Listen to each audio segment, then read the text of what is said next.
Alguns bonecos conquistam as pessoas pela sua bela aparência ou por fazerem algo fora da curva, como falar, mas outros vão de encontro a essa ideia e, ao invés de encantar, apavoram. Eu sou a Dai, este é o Dai Tá Lendo, e o boneco Robert, de 1 metro de altura, não parece ameaçador à primeira vista, mas não subestime por isso.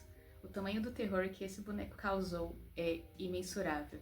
Para você ter uma ideia, algumas pessoas enviam cartas pedindo perdão a ele.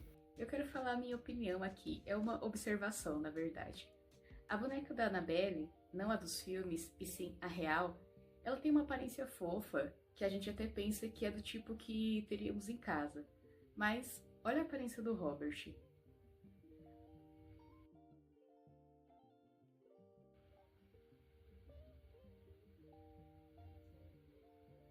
Eu não sei você, mas eu não gostaria de ter ele em casa. Até mesmo olhando pelas fotos, sem necessariamente ir até o museu onde ele está hoje em dia, ele já é bem assustador. Eu fiquei bem desconfortável vendo essa foto. Mas vamos entender melhor sobre a lenda dele. O boneco Robert está em exibição no Museu East Martello, nos Estados Unidos, e é acreditado como assombrado e perigoso, desde o século passado trazendo males inexplicáveis a quem cruza o seu caminho. Até a origem dele é de filme de terror. Acredita-se que ele tenha sido fabricado pela empresa Steph Company da Alemanha em 1904. Eugene Robert Otto recebeu o boneco de presente quando ele era criança. O menino gostava muito do brinquedo, colocou o nome dele de Robert, vestiu ele com as suas roupas de marinheiro e levava ele para todos os lugares. Dá pra notar o carinho que ele tinha pelo brinquedo, né? Durante horas, o Eugene conversava com o Robert e há relatos que durante suas conversas os pais ouviam duas vozes distintas, mas eles acreditavam que era tudo parte da brincadeira. Porém, coisas assustadoras começaram a ocorrer dentro do casarão. O Eugene acordava aos gritos no meio da noite com objetos sendo jogados pelo quarto e quando os pais perguntavam, ele culpava o boneco. Conforme os anos foram se passando, o Robert foi se tornando cada vez menos um brinquedo e sim um membro da família. Ele tinha até um lugar à mesa e dormia na cama junto com o Otto. Os anos se passaram e após a partida dos pais, o Eugene, já adulto e casado, herdou o casarão. Ele continuou morando ali junto com a sua esposa, Annette Parker, e o boneco foi guardado em um dos quartos do casarão. A lenda sobre os poderes paranormais do boneco continuou e as crianças do bairro diziam que viam o Robert pela janela e cada vez em um cômodo diferente da casa. Mas é claro que essas alegações eram encaradas pelos adultos como a imaginação das crianças. Ninguém levava a sério. Em 1974, o Eugene morreu e 2 anos depois a sua esposa também faleceu. A propriedade e tudo que estava nela foi passada para Myrtle Helters. A mulher ficou na casa por 2 décadas até que a vendeu e fez uma doação inusitada para o museu. Doou o Robert por Easter Martello, alegando que o boneco era assombrado. Ela disse que o Robert fazia mal a ela e que a sua filha era constantemente perseguida pelo boneco. O boneco foi deixado no porão até que chegou a vez de ele ser exposto em uma caixa de vidro aos visitantes pela primeira vez. E quando isso aconteceu, os visitantes ficaram fascinados pelo Robert. O mito sobrenatural ainda existe e todos os anos milhares de cartas chegam endereçadas ao Robert, com as pessoas pedindo perdão por terem desrespeitado ele e implorando para que a maldição que foi jogada nelas seja retirada. Já o museu sempre pede para que os visitantes solicitem a permissão antes de fotografar o Robert.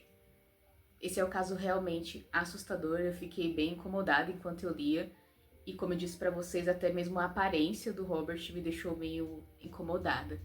Agora vamos para um caso brasileiro.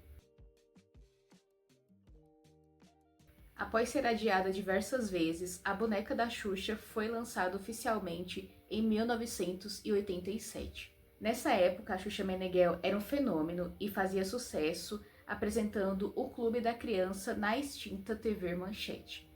Hoje em dia a Xuxa ainda é bem famosa, Mas se você é dos anos 90, você vai lembrar que anos atrás ela era um verdadeiro fenômeno. Tinha os CDs da Xuxa, ela era realmente muito famosa. Então naquela época era natural que, dependendo da fama que um apresentador tivesse, muitos produtos eram lançados com o nome dele, como brinquedos ou produtos de casa. Isso era algo relativamente comum alguns anos atrás. Talvez hoje em dia ainda seja com astros da internet e não da televisão.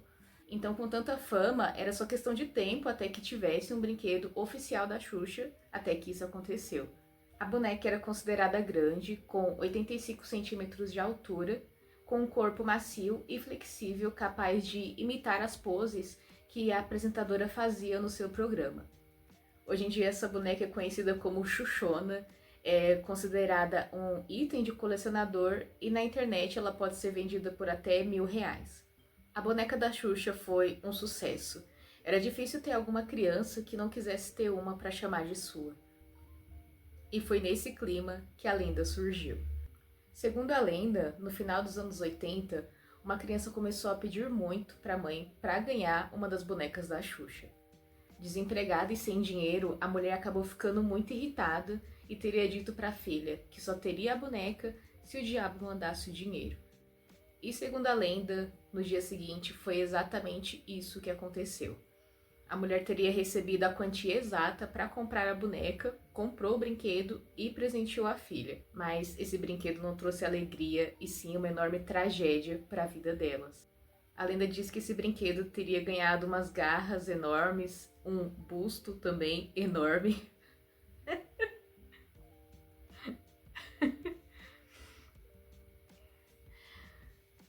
E essa criatura teria começado a arranhar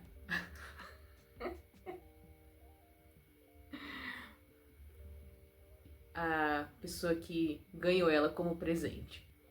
Além dos arranhões, o brinquedo também teria levado a alma dessa pessoa que foi encontrada sem vida. Mas vamos para uma parte dessa história que eu acho fascinante. Em 2016, 27 anos depois dessa história, a Netflix usou essa lenda para promover a série Stranger Things. Em uma das chamadas da produção, com o título O Maior Mistério dos Anos 80, a Netflix usou a boneca da Xuxa para sussurrar o nome do Demogorgon.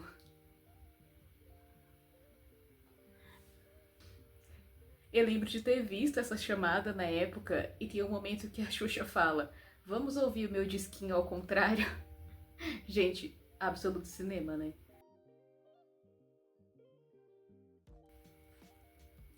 Agora vamos para o último caso. Se vocês acompanham o canal aqui, devem ter visto que eu fiz um vídeo explicando que eu já tinha um terceiro boneco para adicionar aqui na lista, que também era um caso brasileiro, mas devido a algumas coisas que aconteceram aí na internet, vocês devem saber que a família do criador pediu para o nome dele não ser citado, não fazer nenhuma referência a esse personagem. Eu escolhi só tirar ele da lista para evitar qualquer problema, né? Porque, como vocês podem ver, meu canal é pequeno e eu não quero ter problema com isso. Porém, eu falei isso aqui no vídeo e eu recebi uma sugestão de um dos seguidores que está aqui sempre me apoiando, que é o Luiz Henrique. Muito obrigado. Eu não conhecia o caso e eu achei ele muito interessante e adicionei aqui na lista. Então agora a gente vai falar do boneco do filme Magic, de 1978. Eu vou ler a sinopse do filme. O tímido Cork Withers é um brilhante ventríloco que se esconde por trás da personalidade do seu boneco Fetis. Quando a dupla consegue alcançar o estrelato, Fetis começa a assumir o controle do perturbado ventríloco. Eu achei essa sinopse bem interessante, já tô curiosa para assistir esse filme, mas aqui a gente vai focar em um detalhe que é justamente esse boneco Fetis. O ator que dá vida ao Cork é o excelente Anthony Hopkins, que você deve se lembrar pelo Silêncio dos Inocentes, no qual ele viveu o Hannibal, e também recentemente ele ganhou um merecido Oscar de melhor ator com o filme Meu Pai, esse filme assim devastador. Mas aqui no caso, nos anos 70, para viver esse ventríloco, ele começou a ter consultoria com um ventríloco profissional, mas o que pegou pro Anthony foi justamente a aparência do boneco Fetis. Olha aí como ele é, muito simpático, né? O Anthony Hopkins ficou tão incomodado e assustado com a aparência desse boneco que ele ligou pro consultor ameaçando jogar o boneco num canyon. Isso só mostra o quanto a equipe de arte foi extremamente cuidadosa em conseguir deixar esse boneco com essa aparência tão perturbadora que perturbou até o ator. Pelo que eu li, o boneco foi projetado para dar mesmo essa impressão de que ele poderia se mover a qualquer momento. Muito legal, né? Muito interessante essa história, eu gostei demais. É muito bizarro pensar que alguns bonecos têm estéticas tão bizarras que eles saem de seres inanimados para se tornarem esses verdadeiros combustíveis de pesadelo. Muito obrigada por acompanhar o vídeo até aqui. Eu sou a Thay e até a próxima.